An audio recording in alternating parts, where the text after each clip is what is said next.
As-tu déjà ressenti qu'en étant trop gentil, tu te retrouves souvent mis de côté ou exploité? C'est frustrant, n'est-ce pas? La réalité est que l'excès de gentillesse peut nous causer plus de tort que de bien. Dans l'article Le danger d'être trop gentil, la vérité dure sur la gentillesse, nous allons aborder cet comportement à éviter quand on est trop gentil et comment le stoïcisme peut t'aider à équilibrer ta vie. Prépare-toi pour un voyage d'introspection qui touchera tes points sensibles, mais qui te montrera également comment vivre de manière plus affirmée et équilibrée. Prêt à partir ensemble?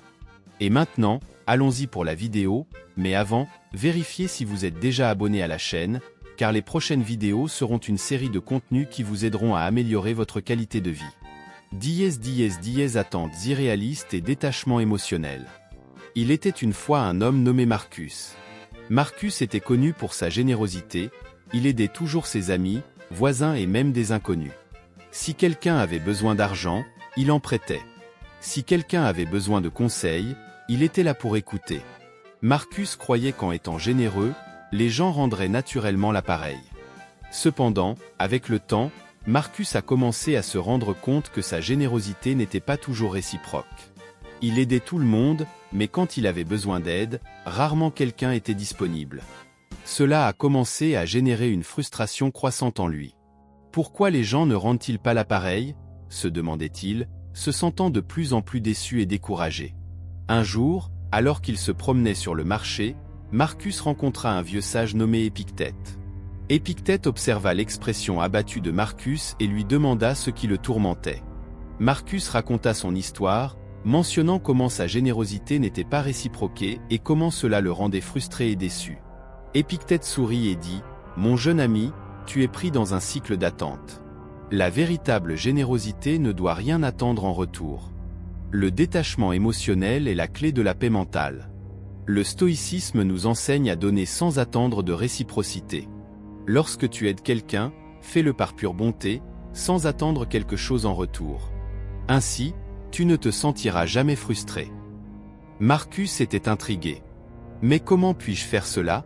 N'est-il pas naturel d'attendre que les gens rendent l'appareil? » Épictète répondit « Oui, c'est naturel, mais le stoïcisme nous défie de transcender ce qui est naturel et de rechercher ce qui est rationnel. Lorsque tu aides quelqu'un, vois cela comme une opportunité d'exercer la vertu, et non comme une transaction. Le détachement émotionnel vient lorsque tu comprends que tu n'as pas de contrôle sur les actions des autres, seulement sur les tiennes. » Marcus réfléchit à ces paroles et décida d'essayer. La prochaine fois qu'il aida quelqu'un, il fit un effort conscient pour ne rien attendre en retour. Étonnamment, il se sentit plus léger, comme si un grand poids avait été retiré de ses épaules. Il commença à réaliser que la véritable satisfaction venait de l'action d'aider en elle-même, et non de la réciprocité des autres. Avec le temps, Marcus devint plus serein et content. Il continua à être généreux, mais maintenant avec un cœur détaché. Lorsque les gens ne rendaient pas l'appareil, il ne se sentait plus frustré, car il comprenait que sa paix mentale ne dépendait pas des actions des autres. Et ainsi, Marcus apprit l'une des leçons les plus précieuses du stoïcisme. La véritable générosité est de donner sans attendre quelque chose en retour. Avec cette nouvelle perspective, il trouva la paix qu'il cherchait tant, vivant une vie de vertu et de détachement émotionnel. Exploitation par les autres ***. Dans un petit village au bord d'une rivière, vivait un homme nommé Théo. Théo était connu pour sa bonté sans limite. Il tendait toujours la main aux nécessiteux, qui qu'ils soient. Si quelqu'un avait besoin de nourriture, Théo partageait le peu qu'il avait. Si quelqu'un avait besoin d'un abri, il offrait un coin dans sa modeste maison. Sa générosité était comme une source inépuisable, coulant constamment vers tous ceux qui l'entouraient. Cependant, avec le temps, certaines personnes du village commencèrent à se rendre compte qu'elles pouvaient compter sur Théo pour tout. Il devint une ressource trop fiable, et beaucoup commencèrent à en profiter. Elles demandaient de l'aide même lorsque ce n'était pas nécessaire, sollicitaient des faveurs sans y réfléchir à deux fois. La générosité de Théo, qui aurait dû être un don, se transforma en une attente. Un jour, Théo se sentit épuisé. Il se rendit compte qu'il se donnait trop, et cela affectait non seulement son énergie physique, mais aussi son équilibre émotionnel. C'est alors qu'il se rappela des paroles d'un ancien philosophe stoïcien qu'il avait rencontré dans sa jeunesse. Le philosophe lui avait enseigné l'importance d'établir des limites et de pratiquer la modération. Il expliqua qu'en donnant de manière démesurée, on court le risque d'être exploité et de s'épuiser émotionnellement. Ce n'est qu'en établissant des limites saines que l'on peut préserver notre paix intérieure et encourager la responsabilité chez les autres. Décidé à suivre ce conseil, Théo commença à repenser son approche. Il voulait toujours aider, mais de manière plus équilibrée.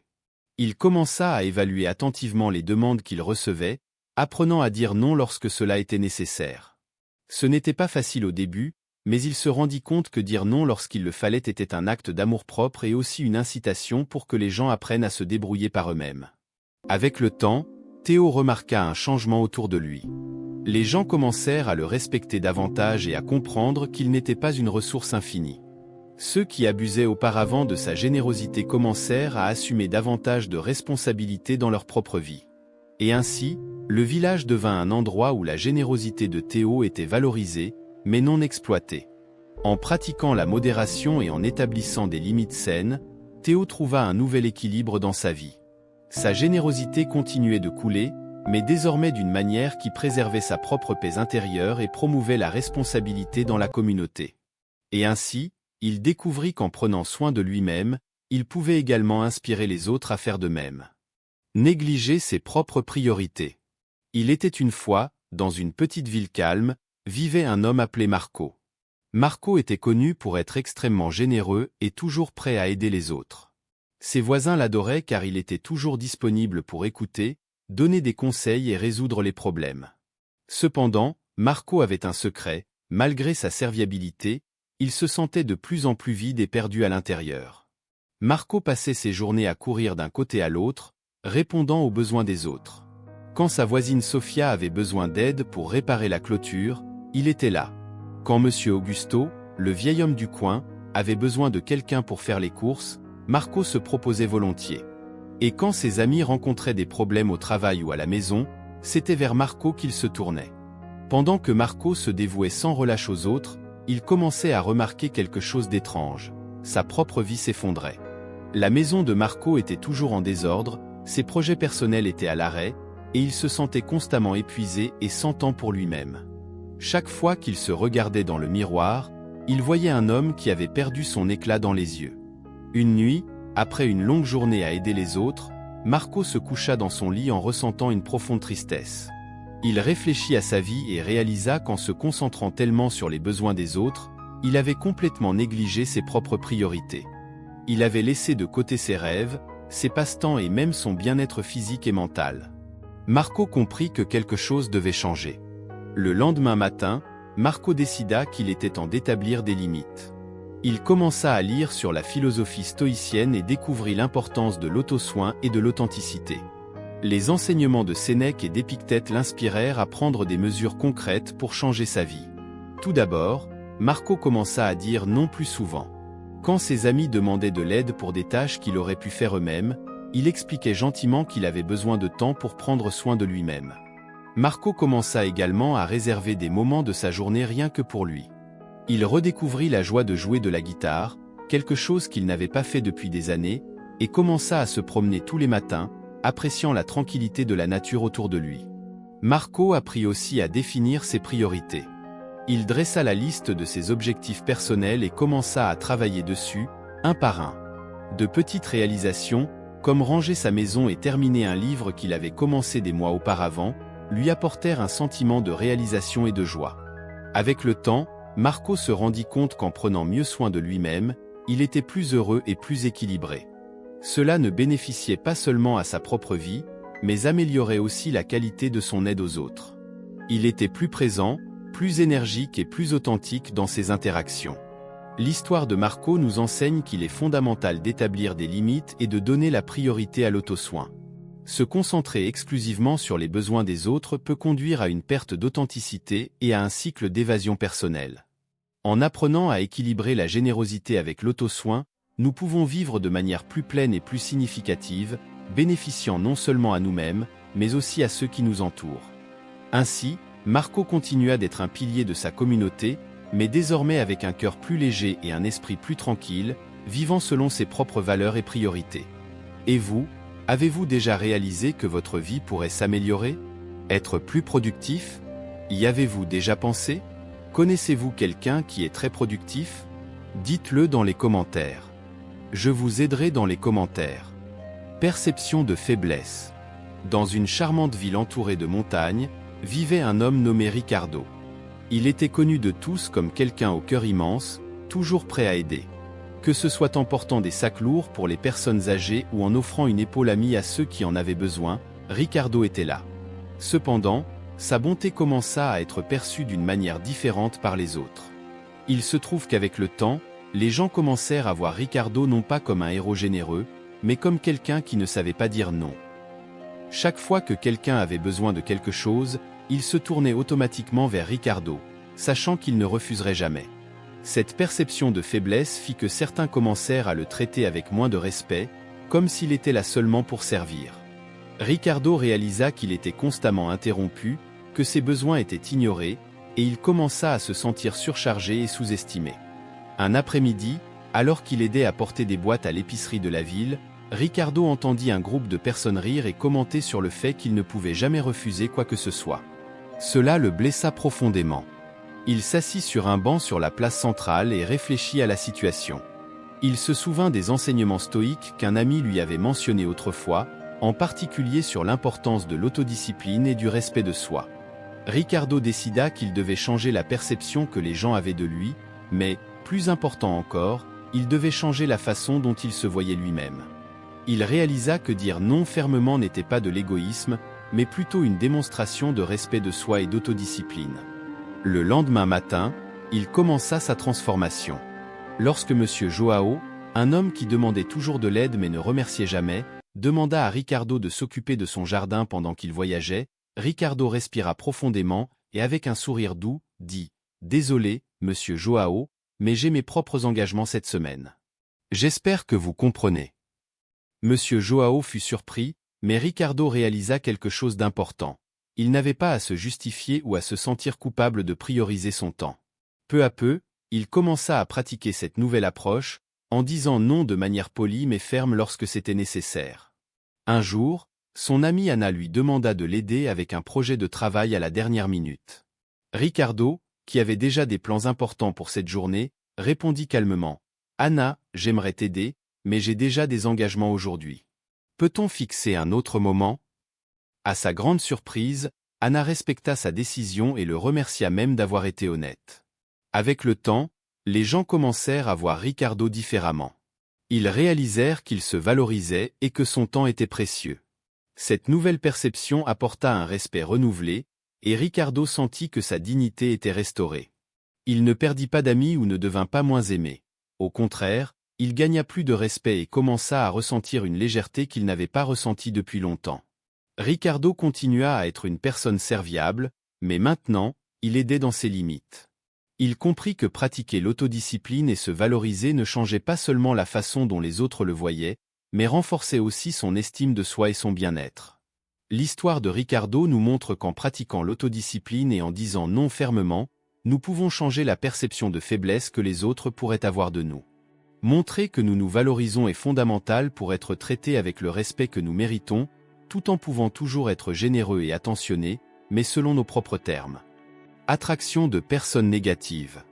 Dans une ville pittoresque, entourée de collines verdoyantes et de rivières tranquilles, vivait une femme appelée Clara. Clara était connue pour sa bonté et sa générosité sans limite. Toujours prête à aider, Clara était le genre de personne qui plaçait les besoins des autres avant les siens.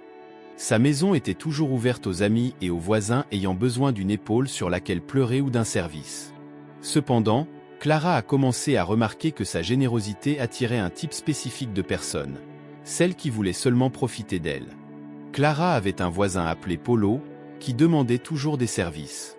D'abord, il a emprunté de l'argent, puis demandé de l'aide pour nettoyer sa maison, et bientôt il est apparu à la porte de Clara presque tous les jours avec une nouvelle demande. Au début, Clara était heureuse d'aider, mais elle a vite réalisé que Polo n'offrait jamais rien en retour, même pas un simple merci. Il attendait simplement que Clara soit toujours disponible pour résoudre ses problèmes.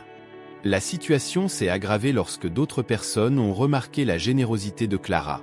Marisa, une collègue de travail, a commencé à demander à Clara de faire partie de son travail, prétendant être débordée. Carlos, un vieux ami, l'invitait constamment à sortir, mais ne payait jamais l'addition, laissant Clara se sentir obligée de couvrir les frais. De plus en plus, Clara se sentait épuisée et dévalorisée. Un soir, après une journée épuisante, Clara a trouvé un ancien journal de sa mère, qui était également une admiratrice de la philosophie stoïcienne.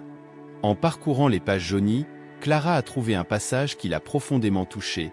La vraie générosité vient de l'équilibre.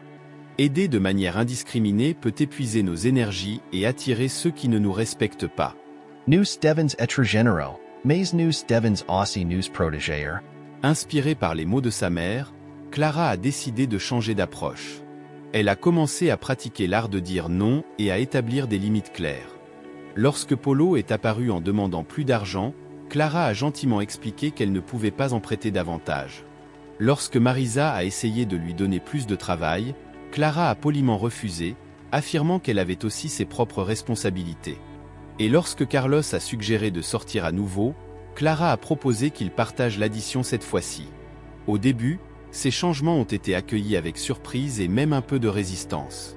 Polo a arrêté de parler à Clara pendant un certain temps, et Marisa s'est plainte auprès d'autres collègues du manque de coopération de Clara. Mais Clara est restée ferme, sachant qu'elle agissait pour le bien de sa santé mentale et émotionnelle. Avec le temps, quelque chose d'incroyable a commencé à se produire. Clara a commencé à attirer des personnes qui appréciaient vraiment son amitié et son soutien. Elle s'est liée d'amitié avec de nouveaux collègues de travail qui se respectaient et se soutenaient mutuellement. Elle a trouvé un nouveau voisin, André, qui l'aidait autant qu'elle l'aidait. Et Carlos, réalisant son erreur, a commencé à respecter davantage Clara et ses contributions.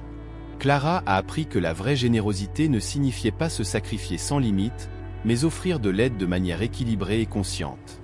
S'entourer de personnes qui respectaient et appréciaient son soutien a fait toute la différence. Elle se sentait plus énergique et heureuse, sachant que ses relations étaient saines et mutuellement bénéfiques. L'histoire de Clara nous enseigne que la générosité indiscriminée peut attirer des personnes négatives qui profitent de notre bonne volonté. Maintenir un équilibre dans la générosité et s'entourer de personnes qui valorisent et respectent notre soutien est essentiel pour des relations saines et mutuellement bénéfiques. En pratiquant le stoïcisme et en établissant des limites, nous pouvons protéger notre énergie et cultiver des relations vraiment enrichissantes. Priorité personnelle ignorée. Dans une charmante ville appelée Villa Serenidad, vivait une femme nommée Elena. Elle était connue pour être la personne la plus attentionnée et serviable de la communauté. Si quelqu'un avait besoin d'aide pour organiser un événement, s'occuper des enfants ou résoudre un problème personnel, Elena était toujours disponible. Sa gentillesse semblait être sans limite, et elle était fière d'être si utile pour tous autour d'elle. Cependant, Elena commença à se rendre compte qu'en se concentrant autant sur les besoins des autres, elle négligeait ses propres priorités. Elle avait des rêves et des passe-temps qu'elle n'avait pas pratiqués depuis longtemps. Elle aimait peindre et avait commencé à écrire un livre, mais elle mettait toujours ses activités de côté pour aider les autres. Sa maison, qui était autrefois un refuge de paix et de créativité, devenait un endroit de désordre et de chaos. Elle n'avait pas le temps de nettoyer, d'organiser ou simplement de se détendre. Elena ressentait un vide croissant dans son cœur. Chaque fois qu'elle ignorait ses propres besoins, elle se sentait un peu plus perdue et déconnectée d'elle-même. Elle se souvenait des jours où elle passait des heures à peindre, se perdant dans les couleurs et les formes, et de comment cela la faisait se sentir vivante. Maintenant, elle avait du mal à trouver le temps de prendre un pinceau. Un jour, alors qu'elle aidait une voisine à planifier une fête, Elena eut une conversation révélatrice avec un ami, Miguel. Miguel était un adepte de la philosophie stoïcienne et il remarqua l'épuisement dans les yeux d'Elena. Il l'invita à prendre un café, et avec patience, il commença à parler de l'importance de reconnaître et de répondre à ses propres besoins. Miguel expliqua que le stoïcisme enseigne l'importance de vivre selon sa propre nature et ses propres priorités. Elena, dit-il, aider les autres est noble, mais pas au détriment de soi-même. Lorsque vous donnez constamment la priorité aux besoins des autres et que vous ignorez les vôtres, vous vous éloignez de votre vraie essence. Cela peut conduire à un sentiment de vide et de perte d'identité. Ces paroles résonnèrent profondément en Elena. Elle se rendit compte qu'en négligeant ses propres priorités, elle s'éloignait de ce qui la rendait complète et authentique. Elle décida qu'il était temps de faire un changement. Le lendemain matin, Elena dressa une liste de ses priorités. En haut de la liste, elle écrivit soin de soi et temps pour créer. Elle commença à établir des limites claires. Lorsque quelqu'un demandait de l'aide, elle évaluait si elle avait vraiment le temps et l'énergie pour le faire, sans compromettre ses propres besoins. Elena commença à réserver quelques heures par semaine uniquement pour peindre et écrire. Au début, cela fut difficile. Elle se sentait un peu coupable de ne pas être disponible tout le temps, mais peu à peu, cette culpabilité se transforma en joie. À chaque coup de pinceau et à chaque page écrite, elle redécouvrait des parties d'elle-même qu'elle avait oubliées. Sa maison commença à refléter cette transformation, redevenant un lieu d'ordre et de créativité. Avec le temps, les gens autour d'elle commencèrent à remarquer le changement. Elena était plus heureuse, plus équilibrée, et curieusement, plus capable d'offrir de l'aide de manière authentique et efficace. Elle se rendit compte qu'en prenant soin d'elle-même, elle était dans une meilleure position pour aider les autres, avec plus d'énergie et d'enthousiasme. L'histoire d'Elena nous enseigne que lorsque nous donnons constamment la priorité aux besoins des autres, nos propres priorités et besoins passent au second plan. Cela peut conduire à un sentiment de vide et de perte d'identité. Le stoïcisme enseigne l'importance de reconnaître et de répondre à ses propres besoins comme une forme de soin de soi et de préservation de l'authenticité. En trouvant un équilibre sain, nous pouvons vivre de manière plus complète et significative, bénéficiant à la fois à nous-mêmes et à ceux qui nous entourent. Attraction de relations déséquilibrées. Dans la paisible ville de Lumiar, nichée entre des montagnes et des rivières sereines, vivait une jeune femme nommée Clara. Clara était connue pour son cœur généreux et sa disponibilité inébranlable à aider les autres. Chaque fois que quelqu'un avait besoin d'un service, d'une épaule sur laquelle pleurer ou d'une oreille attentive, Clara était là, prête à aider. Cependant, Clara commença à remarquer un schéma troublant dans ses relations. Il semblait que beaucoup de gens dans sa vie étaient seulement intéressés à bénéficier de sa gentillesse. Elle avait des amis qui l'appelaient seulement quand ils avaient besoin de quelque chose, des collègues qui demandaient toujours de l'aide au travail mais ne proposaient jamais leur aide en retour, et même des membres de la famille qui prenaient sa disposition à rendre service pour acquise, ne lui rendant que rarement la même attention et la même affection qu'elle leur prodiguait. Clara se sentait de plus en plus épuisée et sous-estimée. Elle réalisa que ses relations étaient déséquilibrées et que, la plupart du temps, elle donnait beaucoup plus qu'elle ne recevait. Elle se sentait seule, même si elle était toujours entourée de personnes. Un après-midi, Clara trouva un vieux livre de philosophie stoïcienne dans la bibliothèque locale. Curieuse, elle commença à feuilleter les pages et trouva un passage qui parlait de l'importance de cultiver des relations basées sur la réciprocité et le respect mutuel. Le livre mentionnait que la générosité sans limite peut attirer des personnes qui veulent seulement profiter de notre bonne volonté, créant ainsi des relations unilatérales. Réfléchissant à sa propre vie, Clara décida qu'il était temps de changer. Elle s'engagea à pratiquer la générosité de manière plus équilibrée et consciente. Elle décida que, pour préserver son énergie et son bien-être, elle devait établir des limites claires et choisir avec soin à qui elle consacrerait son temps et ses efforts. Le lendemain matin, Clara commença à mettre en pratique ses principes. Lorsque son amie Marina, qui demandait toujours des services, l'appela pour lui demander de l'aide pour organiser une fête, Clara répondit « Marina, je serais ravie de t'aider, mais je suis occupée ce week-end. Peut-être pourrions-nous trouver un moment pour le faire ensemble une autre fois ?» Marina, habituée à recevoir un oui immédiat, fut surprise, mais accepta de chercher une autre solution. Au travail, Clara commença à refuser les demandes d'aide qui compromettaient ses propres tâches. Lorsque son collègue Pedro lui demanda de participer à un rapport de dernière minute, Clara expliqua qu'elle devait se concentrer sur ses propres responsabilités, mais offrit des conseils sur la manière dont il pourrait accomplir la tâche seul. Pedro, initialement déçu, finit par comprendre et respecter la décision de Clara. Au fur et à mesure que Clara commençait à établir ses nouvelles limites, elle remarqua un changement dans les relations autour d'elle. Certaines personnes, qui étaient seulement intéressées à profiter de sa générosité, commencèrent à s'éloigner. Mais, en même temps, Clara commença à attirer des personnes qui appréciaient vraiment son amitié et son soutien.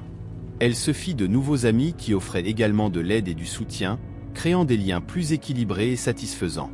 Ces relations devinrent plus authentiques et basées sur la réciprocité.